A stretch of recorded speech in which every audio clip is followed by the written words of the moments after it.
आज का दिन बहुत ही ना फ्रेश स्टार्ट हुआ है। मतलब एक अलग सी वाइब आ रही है, एक अलग सी जो एनर्जी है ना वो मुझे फील हो रही है। वैसे तो देखो, रोज़ का जो रूटीन होता है ना वो हमेशा फिक्स्ड ही होता है। ऑलमोस्ट सारी वर्किंग वुमेन जो है वो इससे एसोसिएट कर पाएंगी कि सुबह उठो, है ना, जस्ट स्टार्ट। मैं तो सबसे पहले like I complete all the house hold chores, उसके बाद वर्कआउट करो, ब्रेकफास्ट करो, एंड फिर जस्ट ऑफिस के लिए रेडी हो जाओ, या फिर वर्क फ्रॉम होम है तो उसके लिए अपनी अलग तैयारी करो। तो ये डेली का जो है ना सेट रूटीन चलता रहता है। और आज भी मैं सुबह जो है ना उठी और यही सब काम करने लगी till the time I realised कि भाई यार आज तो संडे है। मतलब सही में पता है, इतना ज़्यादा माइंड जो है ना हम उसको ट्रेन कर देते हैं कि बस it keeps following following following, और वो एक सेट पैटर्न पे ना हम चलते रहते हैं। और तब मुझे रियलाइज़ हुआ यार कि व्हाट एम आई डूइंग, कि मतलब इतना ज़्यादा फिक्स पैटर्न भी नहीं होना चाहिए ना, क्योंकि लाइफ में जो है इम्पल्सिवनेस जो है वो एक अलग ही जॉय लेके आता है, एक अलग ही उससे जो मोमेंट्स ऑफ जॉय मिलती है। मैं शायद वो मिस आउट कर रही हूँ क्योंकि कुछ टाइम से जो है थोड़ा सा बिजी हो रहा था, तो बिल्कुल वैसे ही वैसे सब रूटीन चले जा रहा है। तो इसीलिए मैंने सोचा कि भाई छोड़ो यार, नहीं ऐसे तो नहीं चलेगा बिल्कुल भी।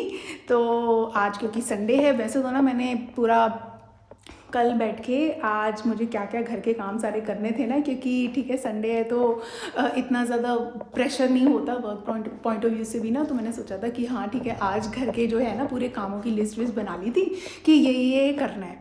लेकिन अब मैंने सोचा है कि भाई भर में जाए सारी टू डू लिस्ट, कुछ भी नहीं। अब मैं जो है ना बिल्कुल इम्पल्सिवली और एकदम स्पॉन्टेनियस होके जो है सारा दिन आज को स्पेंड करने वाली हूँ। क्योंकि यार एक अनएक्सपेक्टेड जब जॉय आती है ना किसी भी चीज़, मतलब अनएक्सपेक्टेड जॉय तभी आती है जब आप ना कुछ प्लान नहीं करते हो। क्योंकि प्लानिंग तो जब हम लगे रहेंगे ना उसमें तो मतलब वो स्टक जब हो जाते हैं ना, तो मतलब मुझे वही चीज़ आज रियलाइज़ हो रही थी कि यार मैं तो स्टक हो गई हूँ। मतलब मैंने रियलाइज़ भी नहीं किया कि आज संडे है और मैं सेम वही उठ के वही सारे काम करने लग गई अपना। भाई मैं थोड़ी देर और सो ही जाती, थोड़ी और ज़्यादा नींद लेनी चाहिए थी आज तो मुझे ना।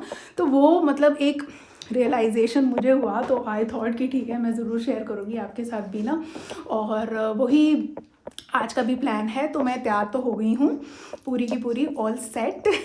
अब करना क्या है, मैंने निखिल को भी बोला है कि जस्ट गेट रेडी और कहीं बाहर चलते हैं। चाहे कोई प्लान से नहीं चलेंगे लेकिन फिर भी at least let's just go out, क्योंकि हम दोनों को भी बहुत टाइम से जो है ना बाहर गए हुए भी बहुत टाइम हो गया था। दोनों अपने अपने कामों में इतने ज़्यादा बिजी हो गए थे, तो इसीलिए चलो भाई शुरू करते हैं आज का दिन। Although initially saying yes to all the spontaneous and random plans ना may feel a bit uncomfortable, मतलब ऐसा होता है क्योंकि हम इतने ज़्यादा सेट हो जाते हैं ना अपने पैटर्न पे। तो अगर हम कुछ भी रैंडम हमारे सामने आता है ना तो हमें अनकंफर्टेबल तो लगेगा ही लगेगा, है ना। और हमारा माइंड जो है ना वो बहुत बार बोलेगा कि नहीं यार छोड़ो, ऐसा नहीं करना चाहिए, है ना। और हम रिस्ट्रिक्ट करेंगे अपने आप को करने से। लेकिन इसी चीज़ को तो मतलब ओवरकम करना है ना। और मुझे तो ये ना अभी कुछ टाइम पहले जो है ये चीज़ रियलाइज़ हुई थी कि आई थिंक अराउंड 10-15 डेज पहले ना ऐसे ही था। मतलब संडे था नॉर्मली और मेरा ऐसा कोई बहुत ज़्यादा बिजी भी नहीं था। एंड रैंडमली मेरी एक फ्रेंड का फ़ोन आया। मेरी एक बहुत पुरानी सी कॉलेज की फ्रेंड थी, वो कॉलेज के टाइम की, और उसका फ़ोन आया एकदम से ऑल ऑफ अ सडन। मैंने एक्सपेक्ट भी नहीं किया था and she just called me and said कि चलो दिव्या मैं यहीं पर हूँ दिल्ली में, लेट्स मीट अप। तो अब मेरा मतलब देखो मन था भी और मन नहीं भी था उससे मिलने का ना, क्योंकि इनिशियली तो ना मेरे को क्या था यार, संडे के तो मैंने अपने प्लान्स बना रखे हैं कि तो छुट्टी होती है, एक ही दिन तो फ्री होता है, मुझे अपने काम करने हैं, ये वो ना, ऐसे करके मैंने पूरा जो है वो सोच रखा था। लेकिन देन आई रियलाइज्ड कि ठीक है यार एक रैंडम स्पॉन्टेनियस सा कुछ आ गया तो चलो चलते हैं, और मैं ना उससे मिलने के लिए चली गई। बट देन जब मैं मिली ना मतलब इतना अच्छा लगा सीरियसली। और मतलब बहुत एकदम जैसे बोलते हैं ना, ऑब्वियसली फ्रेंड से मिलकर तो सबको ही अच्छा लगता है। मेरी अच्छी फ्रेंड भी थी वो, और एकदम पुरानी यादें जो है ना वो ताज़ा हो गई उससे मिलके मेरे को, और बहुत अच्छा लगा। और मुझे सबसे ज़्यादा अच्छा पता है क्या लगा, कि मैंने अपने माइंड को जो है ना कंट्रोल किया। क्योंकि ये देखो एक रैंडम था और मेरे लिए थोड़ी सी अनकंफर्टेबल सी सिचुएशन आ गई थी कि एकदम से यार मैं कैसे जाऊँ अपने अपने काम छोड़ के। लेकिन फिर भी मैंने उसको साइड पे रख के जो है ना मैं उससे मिलने गई है। Ultimately I felt so good यार। तो ऐसी बहुत सारी सिचुएशंस में ऐसा होगा, और ऐसा हो मतलब ठीक है यार, ये तो होता ही है कि जब हम रैंडमनेस अपनी लाइफ में इंक्लूड कर रहे होते हैं ना, तो हमें ना बिल्कुल भी अच्छा नहीं लगेगा कि नहीं यार मैं कैसे करूँ, हमारे माइंड ना 100 बहाने बनाएगा। But that is the trick, वही तो जो है ना अपने माइंड को समझाना है, वही मतलब रियलाइजेशन जो है ना हमें अपने माइंड को कराना होता है। तो मुझे तो टाइम टू टाइम जब ऐसा रियलाइजेशन एक एकदम होता है ना, अंदर से एकदम किक मिलती है ना कि नहीं भाई व्हाट आर यू डूइंग यार, दिस इज लाइफ, अच्छे से जीनी तो है ना, तब तो मैं बिल्कुल सॉलिड ऐसा डिसीजन ले ही लेती हूँ। कार तो स्टार्ट कर लिया है but don't know where we are heading.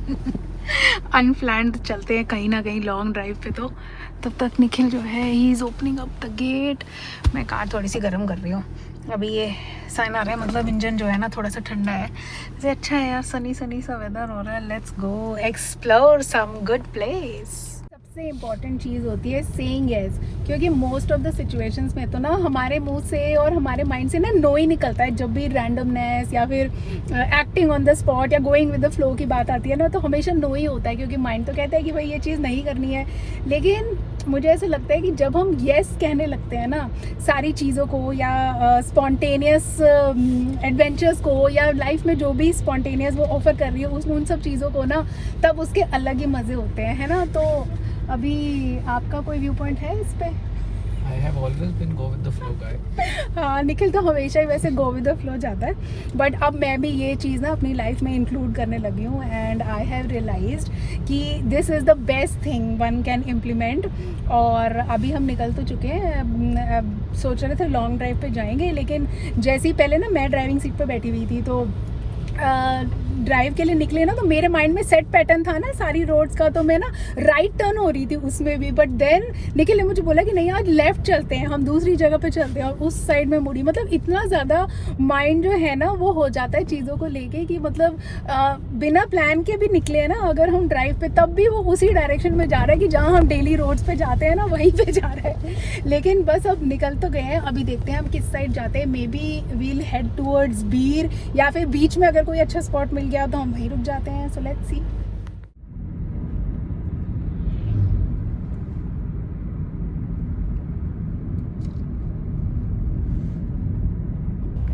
Wow, आज क्या टेक्सचर आ रहा है यार, आसमान में देखो जरा, क्लाउड्स और ये पूरा ब्लू कलर एकदम पूरा टेक्सचर्ड लग रहा है, इतना सुंदर, इतना प्यारा। What have you. ड्राइव करते करते हम बीरी आ गए हैं। वैसे आज मैंने प्लान नहीं किया था बिल्कुल भी इस जगह पे आने का, but still we are here. अब यहीं पे देखते हैं, क्योंकि काफ़ी टाइम से आ रहे थे ना, तो पहले मैं बोर हो गई थी यहाँ आके।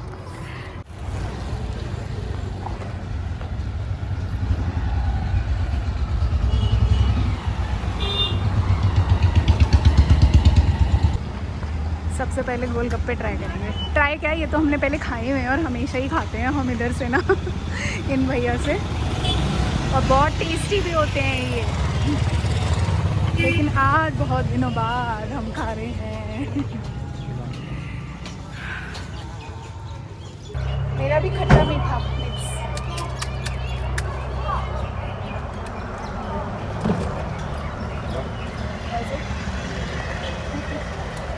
मिक्स। मीठा बता देना, कम ज़्यादा करना हो।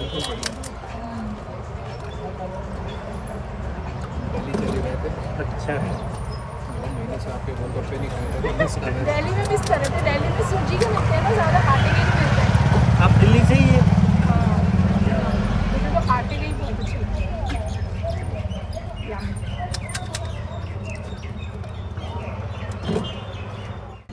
Hello cutie, hello.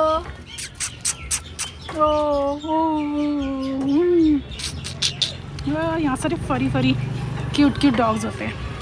Hello, shake hand, shake hand, shake hand, shake hand baby. Nikhil तो और खाने में लगा हुआ है, मेरी तो बस हो गई। बट सही में बहुत टेस्टी होते हैं, जितने भी खा लो, है ना। ओह, वहाँ पे भी एक क्यूट सा डॉग है, there is a puppy there as well. Hello, वही इसको तो बांध रखा है, ओह क्यूट। क्या नाम है इसका? हाँ, लूना। लूना, अच्छा ओके। क्या एज क्या है इसकी? 1-1.5 महीना हो गया है। अच्छा, अभी तो बहुत ही छोटा है। ओए ओए ओए ओए ओए ओए, Luna, Luna. Christmas vibes everywhere. यहाँ पे तो ये नॉर्मल ट्रीज़ को एक क्रिसमस ट्री बना दिया है, but they have a very very good collection of cloth. मैंने काफ़ी सारी बार यहाँ से लिया है, बट अच्छा होता है। ओह, पैराग्लाइडर्स पास जाके देखते हैं। और मेरा ना माइक यहाँ पर ख़राब हो गया था, तो फिर भी मैं बोलने में लगी हुई हूँ विदाउट रियलाइजिंग कि ऑडियो जो है वो रिकॉर्ड ही नहीं हो रही है। बट ना मतलब मैं इतनी खुश थी अपने इम्पल्सिव डिसीजन से लेके, और मेरे हिसाब से पता है इम्पल्सिवनेस का जो मतलब है ना, एक्चुअल मीनिंग, वो जस्ट ब्रेकिंग द रूटीन नहीं है या अपने पैटर्न से बिल्कुल हट जाना नहीं होता है। इसका मतलब है जस्ट रीडिस्कवर योर इंडिपेंडेंस, अपनी फ्रीडम को थोड़ी देर के लिए इंजॉय करो, कोई भी रैंडम डिसीजन लेके, लाइफ लॉन्ग थोड़ी करना है इसको। और यहाँ पर देखो मतलब मुझे तो मतलब पैराग्लाइडर्स के बीच में आके ना इतना अच्छा लग रहा था, क्योंकि सोचा तो था नहीं, आज का तो ये प्लान था नहीं, लेकिन फिर भी ना मतलब I thoroughly enjoyed and I am just showing you कि ये कितने ज़्यादा सुंदर लग रहे हैं।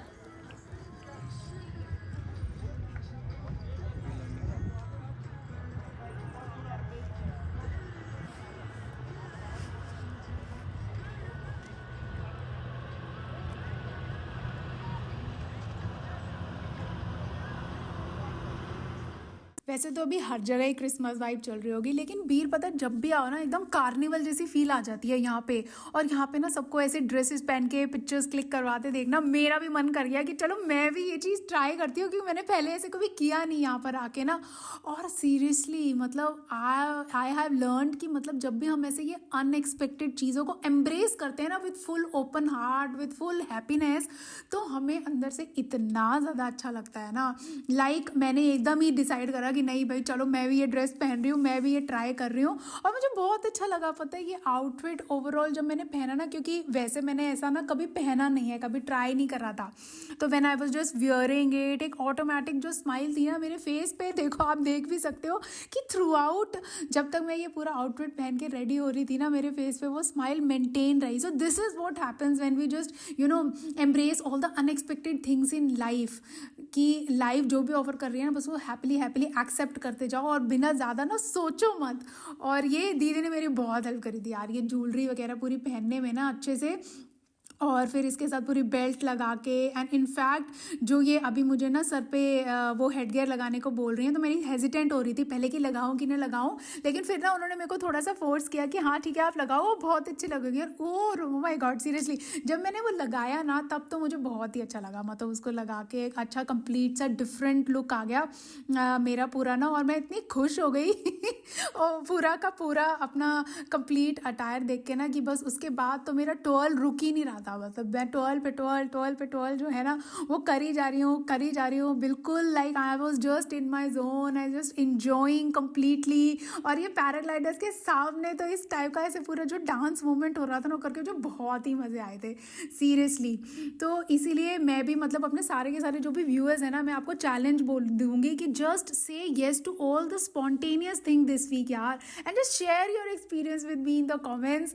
क्योंकि ना ये स्पॉन्टेनिटी और ये जो हम रैंडमनेस अपनी लाइफ में लाते हैं ना, इसकी सीरियसली कोई एज नहीं होती। देखो यहाँ पे तो छोटे बच्चे भी ट्राई कर रहे हैं, यहाँ पे जैसे ये इतनी क्यूट सी डॉल देखी मैंने छोटी सी, और इनफैक्ट उसकी दादी जी थी जो भी ये ड्रेस पहन रही थी। तो ऐसे ही ना लाइफ में भी रैंडमनेस लाने की सीरियसली कोई एज नहीं है। क्योंकि रैंडम देना है तो आज हम रेस्टोरेंट भी एकदम रैंडम ही ट्राई कर रहे हैं। कुछ एक ये सामने हमें दिख रहा है साई रेस्टोरेंट करके, साउथ इंडियन फास्ट फूड सब कुछ है, न्यू खुला है, I think it is newly open. तो लेट्स ट्राई ये कैसा निकलता है। ठीक है, अच्छा निकला तो भी ठीक है, अच्छा नहीं निकला तो भी ठीक है।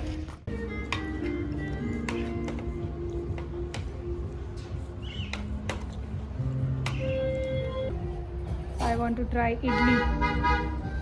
तो अभी मैंने कौन सी देखी थी, पंजाबी मसाला इडली। आपने क्या बोला? Dahi bhalla Punjabi masala idli. Let's try this.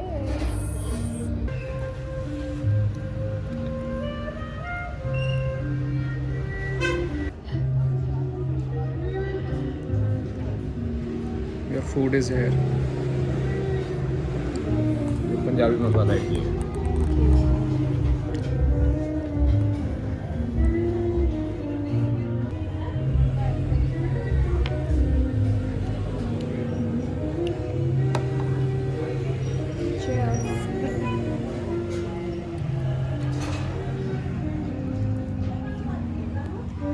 Chinese idli बहुत ही बढ़िया इडली है, and specially the sambar tasty एकदम। और विंटर्स में तो इतना गरम गरम खा के वैसे ही इतने मज़े आ रहे हैं। आप और लोगे? Yes. We are ordering one मोर।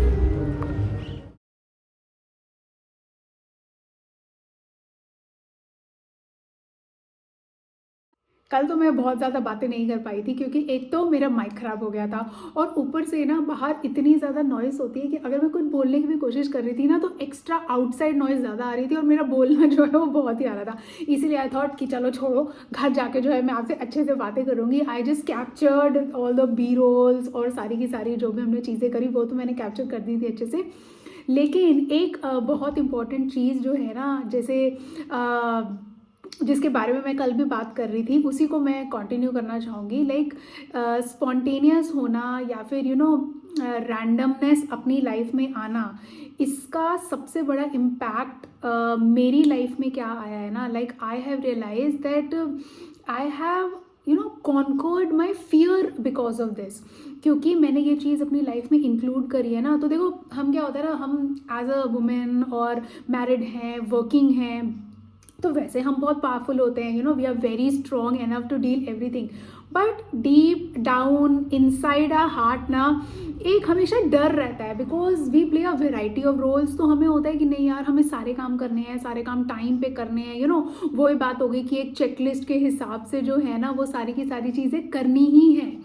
लेकिन जब ये गोइंग विद द फ्लो की बात आ जाती है ना, कि कभी कभी जो है हम अपने माइंड को रिलैक्स जब कर देते हैं और रैंडमनेस बिल्कुल ले आते हैं लाइफ में ना, तो it really helped me push my fear. मतलब कि जो एक अंदर डर रहता था ना कि नहीं यार ये मुझे करना है, ये मुझे टाइम पे करना है, वो हट चुका है। अब मैं करती सारे काम हूँ, ऐसा नहीं है कि मैं कोई काम छोड़ रही हूँ या मैं बस एकदम बिंदास हो गई और एकदम रैंडम हो गई, करती मैं सारे काम हूँ। बट वो जो एकदम डर होता था ना कि नहीं यार ये करना है, और अगर मैं नहीं करूँगी तो ये हो जाएगा, वो जाएगा, वो एक रैंडम पर्सन बनने से ना उस चीज़ में जो है ना मेरी बहुत ज़्यादा इम्प्रूवमेंट आया। तो या I really really feel that कि कॉन्करिंग द फियर जो है ना वो मेरा हुआ है because of this random thing and because of this including this spontaneous attitude in my life. और ये जब हम इसको पुश करते हैं ना अपने फियर को, which this is a very very powerful act of self love, तो जो हमें सेल्फ लव के और पास ले आता है। सो या दैट्स इट। और बस ये मैं कल था कि मुझे ये बात जो है ज़रूर शेयर करनी है, और बस आज का दिन तो शुरू कर लिया है मैंने। और आज सॉलिड ठंड हो रही है, मतलब लिटरली जो है ना बिल्कुल सन भी नहीं निकला है। यू कैन सी मैंने ग्लव्स भी बाहर निकाले और मैंने ग्लव्स पहने हुए, मतलब इतना चिल और फ्रीजिंग हो रहा है ना यहाँ पे ना। आई थिंक आज जो है प्रेडिक्शन भी है कि यहाँ पे बारिश भी होने वाली है, सो मे बी स्नोफॉल भी हो सकती है पहाड़ों पे, क्या मतलब स्नो गिर जाए। तो बस अब मैं वर्कआउट के लिए रेडी हो रही हूँ। इनफैक्ट मेरा बिल्कुल मन नहीं कर रहा है कि मैं अपने कपड़े चेंज करके ना अपने वर्कआउट वाले आउटफिट में आऊँ, बट ठीक है यार करना तो है ही। सो जस्ट लेट्स सी, आज थोड़ा सा स्वेटर पहन के या तो वर्कआउट कर ले, वैसे करने लगूंगी तो आई होप कि गर्मी तो आ ही जाएगी। अब भाई संडे है या मंडे है, रोज़ करो वर्कआउट डे हमारी तो लाइफ का यही फंडा है। बट जरा देख लें वेदर हो कैसा रहा है। ओहो हो, नो सन एट ऑल। कहीं तो दिख जाए यार, सूरज इस टाइम तक निकल जाता है, बट अभी तो कोई आसार नहीं लग रहा है मुझे। स्काई तो बिल्कुल ऐसे ब्लरी सा ही हो रहा है बिल्कुल। but ठीक है, no worries, let's start. And sometimes I feel like it's very very important to just break free from the checklist mindset, क्योंकि जब हम एक checklist mindset के साथ चलते हैं ना तो जो अनएक्सपेक्टेड चीज़ों से हमें खुशी मिल सकती है ना, हम उससे आई डोंट नो डिप्राइव हो जाते हैं। तो हमेशा ये ज़रूरी नहीं है कि जो आपने चेकलिस्ट बना रखी है या जो भी पूरा दिन का काम है बिल्कुल वैसे ही उसी फ्लो में चले। तो कभी कभी इस चेकलिस्ट वाले माइंडसेट को मेरे को लगता है कि हटा देना, इससे बिल्कुल फ्री हो जाना जो है ना, हमें एक अलग ही जोन में ले जाता है, हमें एक अपनी इंडिपेंडेंस का और अच्छे से एहसास दिलाता है। तो टाइम टू टाइम जो है ना, ऐसे एक्सपेरिमेंट्स जो है वो करते रहने चाहिए, so that you get to know yourself better, your choices better. और लाइफ का जो है रैंडमनेस में भी तो अपना ही मज़ा है ना। तो इसलिए इस जॉय को आई फील कभी भी जो है ना हमें एस्केप नहीं करना चाहिए। सारी चीज़ों के मजे लो जिंदगी में, चेकलिस्ट भी होनी चाहिए और चेकलिस्ट को ब्रेक फ्री करना भी आना चाहिए। Workout done, breakfast done, and now I'm all set for my work. और I'm leaving you with 3 of my life lessons. मैं life lessons इसलिए बोलूँगी क्योंकि इम्पल्सिव होने से मैंने जो सीखा है, मैंने ना बहुत सोचा इसके बारे में, और ये 3 चीज़ें मुझे समझ आई जो मैंने इंक्लूड करी। वैसे तो देखो ये जो इम्पल्सिवनेस और रैंडमनेस ना, हमें टाइम टू टाइम अपने आप को ना रिमाइंड कराना पड़ता है एज अ वुमेन कि नहीं भाई हमें ऐसा भी होना है। क्योंकि जैसे आज मैं भूल गई थी लेकिन फिर मैंने अपने आप को रिमाइंड कराया and I gave a thought about it. तो जिसमें पता है सबसे पहली चीज़ मैं ये बोलूँगी जो मैंने सीखी है इम्पल्सिव होने से ना, वो ये है कि life doesn't always needs a plan to be fulfilling. हम ना ज़िंदगी में प्लानिंग करने में लगे रहते हैं, प्लान्स बनाने में लगे रहते हैं, लेकिन लाइफ को फुलफिलिंग पता है हम कब बना पाएंगे, जब हम स्पॉन्टेनियस होना सीख जाएंगे। ठीक है, ये सबसे बड़ा लेसन है, मतलब सीरियसली मुझे ऐसा लगता है। और दूसरा मैं बोलूँगी कि ये है कि it's just okay to step out of your comfort zone. क्योंकि हम अपना जो एक दायरा है ना, हम अपना एक कंफर्ट जोन जो है ना, वो अपने रूल्स रिस्ट्रिक्शंस के अकॉर्डिंगली जो है वो पूरा बना तो लेते हैं, but sometimes it's just okay to break the pattern and just let it go. और सबसे लास्ट वाला जो है ना, वो that is like saying yes is a gift. मतलब जब हम चीज़ों को हाँ बोलते हैं, जब हम चीज़ों को दिल से हाँ बोलते हैं ना, that is just a gift we give to yourself. क्योंकि हमारा माइंड, जैसे मैंने बताया था ना, हमें बहुत सारी चीज़ों के लिए रोकता है, लेकिन जब हम फिर भी उसके अगेंस्ट जाके किसी चीज़ को येस बोलते हैं ना, we discover a lot of things about ourselves. हमें अपने इतनी चीज़ें पता चलती है ना, आप खुद हैरान हो जाओगे इसके बारे में। सो या दैट्स इट फॉर टुडे। बाकी आज का ज्ञान जो है वो तो हो गया है पूरा। I don't believe in giving ज्ञान। वैसे तो मुझे जो लगता है कि हाँ, मैंने जो सीखा, मैंने जो लाइफ में मुझे जैसे जैसे पता चलता जाता है, मैं आप लोगों के साथ शेयर करती जाती हूँ, just like a friend, just like a buddy. तो अब बस मिलेंगे नेक्स्ट वीडियो में, because I have to keep doing my work now and I will see you. Bye.